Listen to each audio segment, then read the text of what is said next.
Good morning kabayan. Dito tayo maglilinis tayo ng dati nating kabayan talbusan. Ito yung una kong mga pinakikita sa inyo. Ito.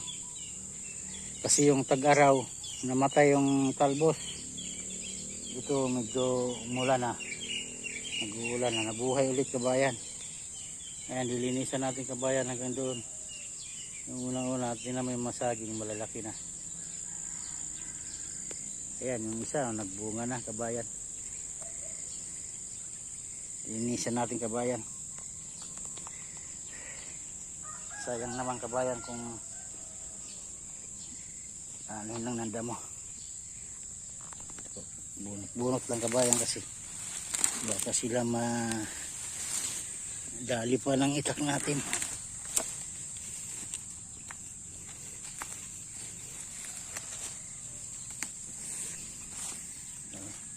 Kakamayin na lang natin.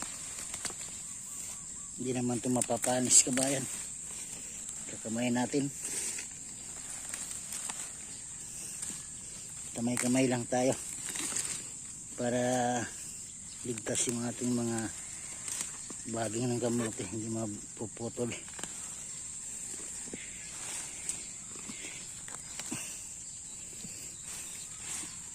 Tulad nito malalaki na. Bunot-bunot lang kasi malambot naman yung lupa kabayan. Lalaki na ugat. Tawagin niyang kabayan ay hagunoy. Yung mga hagunoy na damo.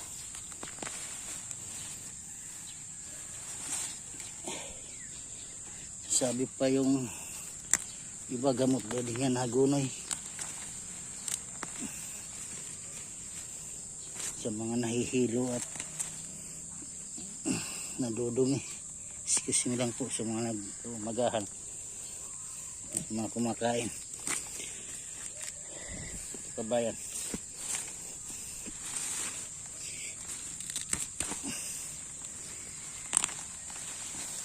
Ang haba na kabayan ng damo. Malawak-lawak pa na ating dadamo kabayan.